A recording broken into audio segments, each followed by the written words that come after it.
Welcome to Raving Ryan. I'm your host, Ryan Anastasio. Today I have a very special guest, Congresswoman from Connecticut's 5th District, Eizabeth Esty. Congresswoman, how are you? I'm great. Great to be with you. I want to talk a little about your career before you were in Congress. Prior to your election in 2012, you served both as a lawyer and a member of the Connecticut House of Representatives. Can you tell us a little bit about your road to Congress and some of the challenges you faced?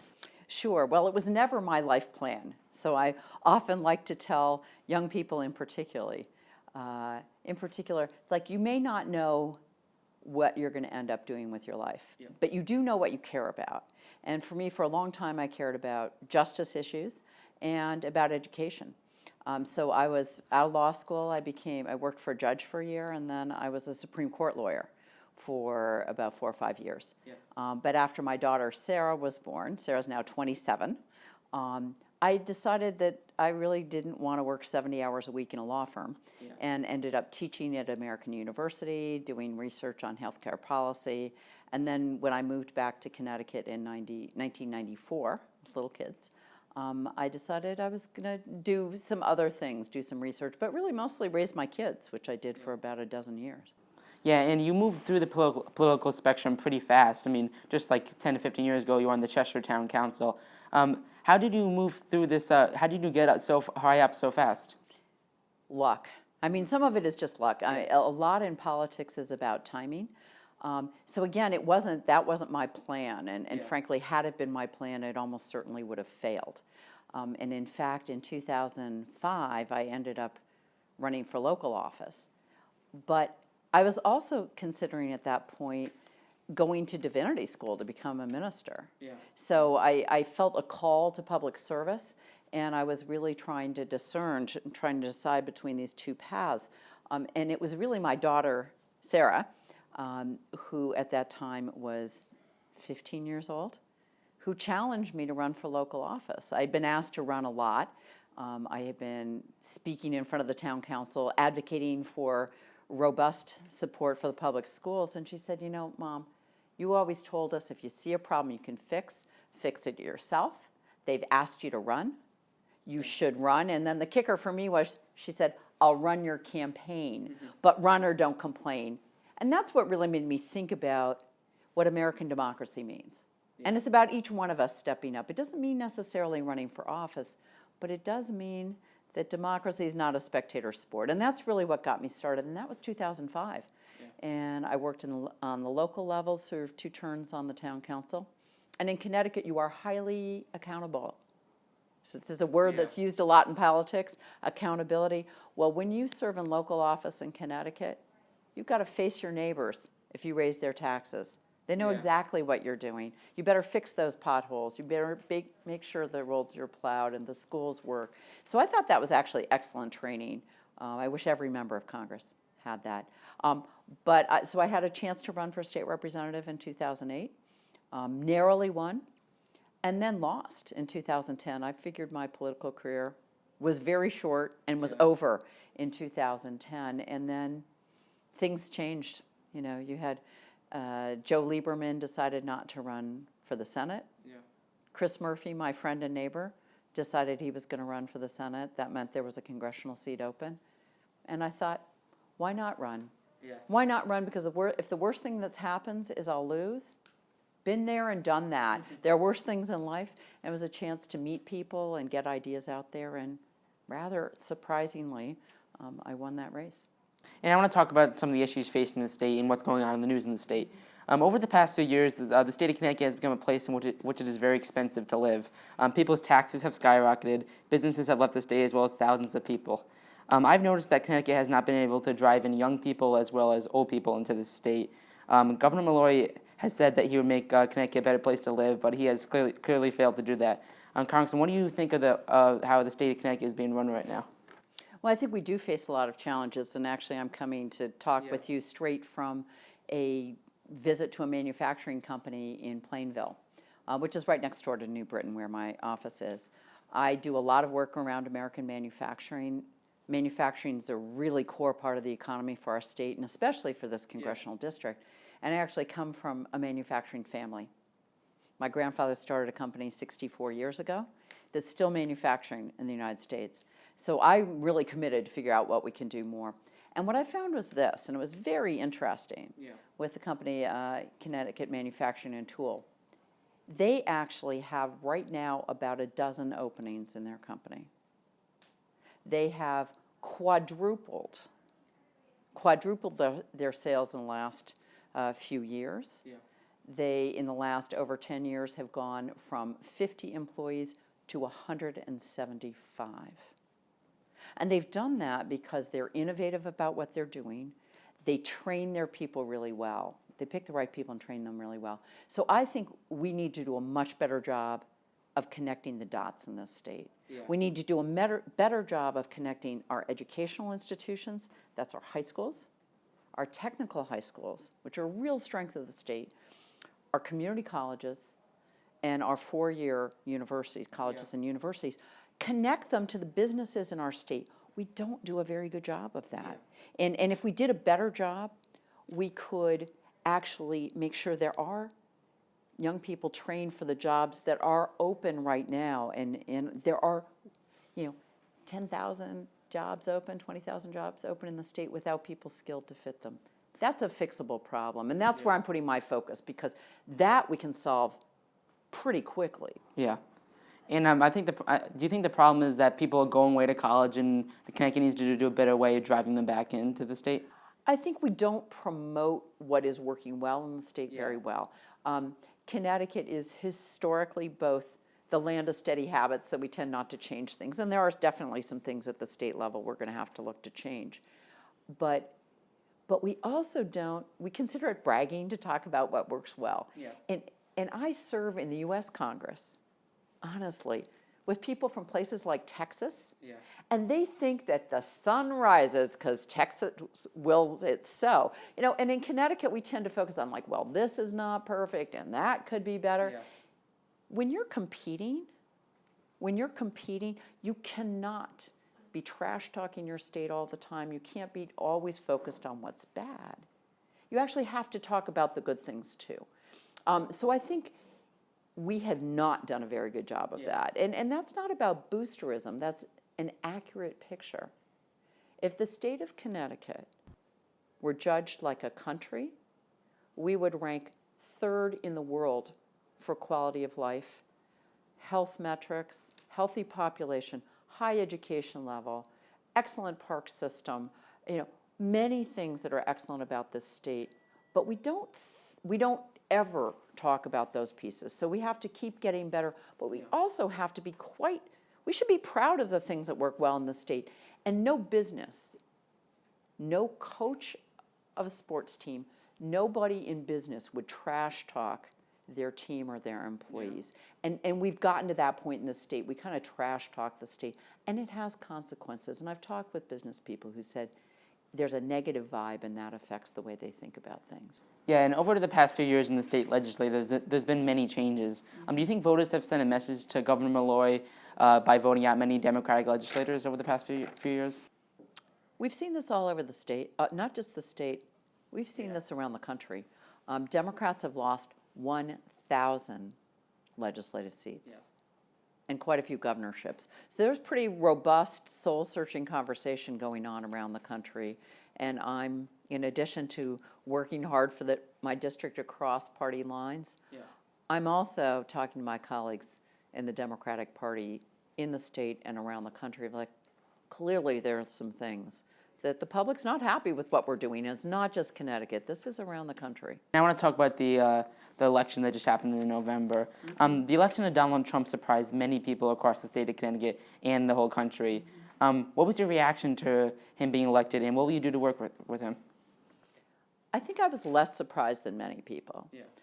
As soon as he got into the race seriously in the summer of 2015, I was hearing positive response to him from people I knew at church, from folks in the labor community, from people I knew at the gym, conversations I heard at the grocery store. I was hearing a lot of buzz around people saying, he's saying some stuff that really makes sense to me. He has correctly understood that a lot of Americans are frustrated with where we are, and feel that the political system's not being responsive to enough Americans. And I think there's some real truth to that. And I think about that every day. So that's why I do as much bipartisan legislation as I can. Yeah. I have a bunch of bills on my wall, all of them bipartisan, while in the minority party in the House of Representatives over the last 4 years, where very few bills have gotten passed. Yeah. Because I think it's my job to get things done. So I will, to be very direct, I'll work with him wherever I can, where I think it's good for the country, and good for Connecticut, and good for Central and Northwest Connecticut, and where I think he's wrong, where I think his proposals are dangerous or wrong or don't reflect our values, then I'll oppose him. How do you think President Trump will do? I think we have no idea. If you ask anyone, Ryan, about their predictions about whether Donald Trump would survive the primary process or possibly win the election, people didn't think it could happen. So I think all bets are off. We're going to be in for an exciting time for people interested in politics, that's for sure. Yeah, and in the inauguration's coming up on January 20th. You and the rest of your colleagues in Connecticut will be attending, but however, there are many of your colleagues who will not be attending. What do you make of some of your colleagues not attending this transfer of power? Well, I think it's a very, very personal decision that people have to make, and I'm going because I believe that it is a celebration in democracy to have the peaceful transition of power. That's really important. If you look around the world today, it's not that peaceful in lots of other places. But I will also be attending the march on Saturday, where I've got hundreds of constituents from Connecticut, folks who live in this district I represent, who are taking buses in the middle of the night down to Washington because they're really worried about some of the agenda that the president-elect has talked about. So I think both of those things are true. American democracy works well when we raise our voices and we figure out how to make this country better. And peaceful protest is part of that as well. So that's why I understand why some of my colleagues are not going. They see that as their call to peacefully protest this. I see it as mine to do that on Saturday and to reflect the fact that a whole lot of people in my district voted for Donald Trump and expect me to try to figure out how to make things happen with whoever is elected. Yeah, and one of your main priorities is education. Donald Trump's nominee for Secretary of Education has drawn criticism from both sides of the aisle. What do you think of Betsy DeVos as well as Donald Trump's other nominees for cabinet positions? Well, it's an interesting collection of people. Betsy DeVos is a kind of controversial figure in the education world. But here's where I am. I look at the fact that we aren't doing a good enough job to educate all of our young people. We really aren't. And I see that in communities across the state, and we need to do better. I am open to a lot of different ways we could do that. Wouldn't have been my pick. Then again, Donald Trump wasn't my pick for president either. But that is what the president gets to name people to these positions. The Senate, which I'm not a part of, has confirmation hearings. There are a couple I'm very concerned about, and I'll flag the head of EPA. His nominee for EPA is someone I have very grave concerns about because it's someone committed to basically dismantling that agency and doesn't believe in its mission. I find that deeply disturbing, and I will be looking forward to vigorous confirmation proceedings on all of the nominees. And on many of Donald Trump's nominees, they all have differing opinions on issues such as Russia and Cuba and others. Do you think Donald Trump has done a good job of getting many different opinions across the board?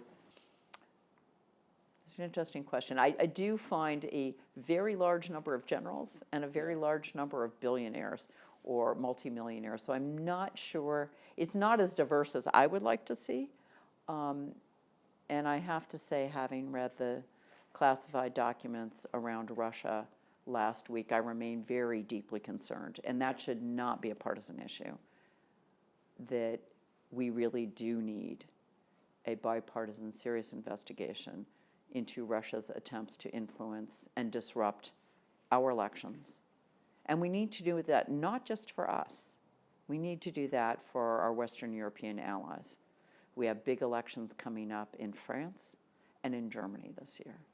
There's already evidence that some of these same techniques are being used, particularly in the German election. Yeah. I see the Russians on a real ramped up effort, and this is what the intelligence community is finding, a very steady and increased effort across the board to disrupt Western democracies. We should all be very worried about that. And that's not whether it's Donald Trump or somebody else. That is a foundation of American democracy. And I have to say that's where I want to see commitment from the incoming administration and from my colleagues in Congress on both sides of the aisle to say we are going to stand up against that. We're going to get to the bottom of Russian interference, and we're not going to allow it. Yeah, and over the past few years, WikiLeaks has released thousands of documents, such as members of Congress's emails and phone numbers. Including mine. Yeah, it has been assumed that this was done by Russian hacking, but nothing is officially known. And just like you said, you've been personally affected by this. How do you think the U.S. should react to Russian hackers and WikiLeaks? I think that's why we actually need to do more investigation about the full range of what happened. We've gotten a lot of examples of things we could do to make it clear that we don't like that. And some of that involves our own releases of damaging and embarrassing information on Vladimir Putin and his inside circle, who have their own issues, and we could do that. And I want to wrap up with some personal questions. What are some hobbies that you have? Hobbies. Oh. Well, I love cooking. I especially love cooking with my kids, who are now gotten. My daughter's an excellent cook now, and my sons have taken a real interest. So we all love to eat, and we figured, you might as well learn to cook well if you like to eat. So I really enjoy cooking with my family. I enjoy hiking, kayaking a lot. I really like the outdoors. It's been a long-standing interest, and it's a great way to sort of de-stress and reconnect with nature. I love traveling. I like to meet new people, go to new places. I don't get to do much of that these days, but I have family scattered around the country, so I get a chance to go visit them. Yeah, and we ask this question to everybody we interview. What's your favorite pizza restaurant in the state? Oh, that's just such a mean question to ask. That is such a mean question to ask. Well, I have to say I'm more Sally's than Pepe's, and I did law school in New Haven, and so there's that great debate. I am thin crust, wood-fired thin crust, and I'm a particular fan of white clam with bacon, which I know is totally not kosher. Sorry if you're kosher out there, it's terrible. But a lot of garlic and the white clam pizza. That's my favorite pizza, and there are a number of places that make it well. But I have a favorite pizza, and that's it. And finally, would you consider running for governor in 2018 or any other positions? I am very happy with the job that I'm doing right now, and I've just gotten sworn in and got an inauguration this week. So my hands are full. As you can tell by the questions that you posed me, I'm going to have my hands full in the U.S. Congress. But thanks for the question. Congresswoman Esty, I'd like to thank you for coming on. If you're watching this, you can go to YouTube or ravingryan.com. Follow Congresswoman Esty on Twitter, Facebook. Also follow me on Twitter and Facebook. Reporting for Raving Ryan, I'm Ryan Anastasio. Thank you. Thank you.